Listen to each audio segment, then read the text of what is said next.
Guys, India में opportunities और employment दोनों की ही कमी नहीं है, लेकिन फिर भी आज भी इंडियन यूथ एम्प्लॉयमेंट को लेकर सबसे ज्यादा टेंशन में रहता है।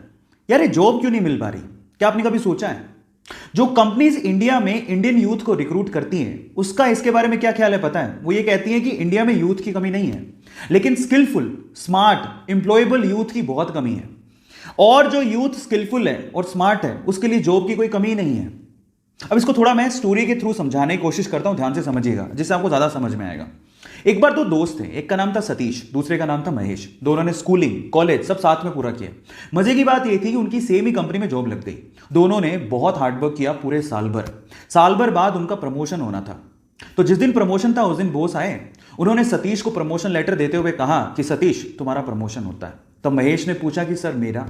तो बॉस ने कहा कि महेश, आई एम सॉरी, तुम्हें प्रमोशन नहीं मिल पाएगा, इस साल तो कम से कम नहीं मिल पाएगा, वर्क हार्ड। तो ऐसा करके बॉस अपने कैबिन में चले गए। महेश उदास हो गया।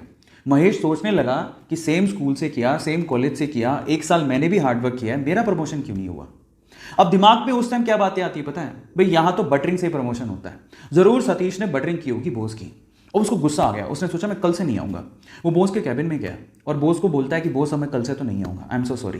तो बॉस ने कहा कि क्यों नहीं आओगे? तो वो कहता है कि बॉस, मैंने बहुत हार्डवर्क किया पूरे साल भर, लेकिन मेरा प्रमोशन नहीं हुआ। अब मुझे ऐसा फील होता है कि इस कंपनी में सिर्फ बटरिंग करने वालों का ही प्रमोशन होता है। मतलब वो डायरेक्टली सतीश पे ब्लेम लगा रहा था कि सतीश ने बटरिंग की है, लेकिन बॉस तो ये जानता था कि सतीश ने बटरिंग नहीं की है, सतीश ने वाकई में हार्डवर्क किया है, वो स्मार्ट है, महेश से स्मार्ट है। अब इस चीज को प्रूव कैसे करें? बॉस ने लगाया दिमाग, इसलिए तो वो बॉस था, उसने दिमाग लगाया। उसने क्या कहा, महेश एक काम करो, मैं तुम्हें एक टास्क देता हूं, अगर तुमने वो टास्क कर लिया तो मैं तुम्हें सतीश से ज्यादा पैसे दूंगा और प्रमोशन भी दूंगा। महेश ने कहा ठीक है। तो बॉस ने कहा तुम एक काम करो, अभी जाओ बाहर, तो हमारे इलाके में पता करो कि आम कौन बेचता है। महेश गया, आधे घंटे बाद वापस आया और बोलता है कि आम एक्चुअली पूरे इलाके में, हमारे इलाके में थोक के भाव में सिर्फ एक ही आदमी बेचता है। तो फिर बॉस ने कहा महेश एक और काम करो, अब जाके पता करके आओ कि वो कितने कितने रुपए किलो में आम बेचता है। वो गया, वापस आया, वापस आके बोलता है कि वो 50 रुपए किलो में आम बेचता है। अब बॉस ने क्या कहा, महेश मैं सेम चीज अब मैं सतीश से करवाता हूं, तुम ध्यान से देखना। उन्होंने सतीश को बुलाया और सतीश को बोलता है कि सतीश एक काम करो, इस इलाके में जो आम बेचता है उसकी खबर लेके आओ कि कौन कौन आम बेचता है।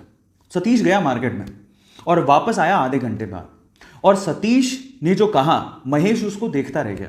सतीश ने कहा बॉस, यहां पे आम सिर्फ एक ही आदमी बेचता है और वो 50 रुपए किलो बेचता है, लेकिन उसके पास टोटल 60 से 70 किलो आम है और वो एक साथ अगर हम खरीद ले वो 40 रुपए किलो में दे देगा। और अगर हमने 40 रुपए किलो में वो 60 से 70 किलो आम बेच दिए और हमने अगर 50 रुपए किलो में से सेल किया तो हमें बहुत प्रॉफिट होगा। और आगे आने वाले समय में हम लोग आम में भी अपना हाथ आजमा सकते हैं, आम के बिजनेस में भी। अब आप समझिए कि सतीश और महेश में क्या फर्क था। आप समझ पा रहे हैं कि स्मार्टनेस और स्किल का क्या मतलब होता है? आज का यूथ क्या है ना, सिर्फ इस फिलॉसफी में, ज्यादातर यूथ इसी फिलॉसफी में जीता है कि इतने में इतना ही मिलेगा। जब आप ये सोचते हो कि इतने में इतना ही मिलेगा तो प्रमोशन की आस आपने रखी क्यों?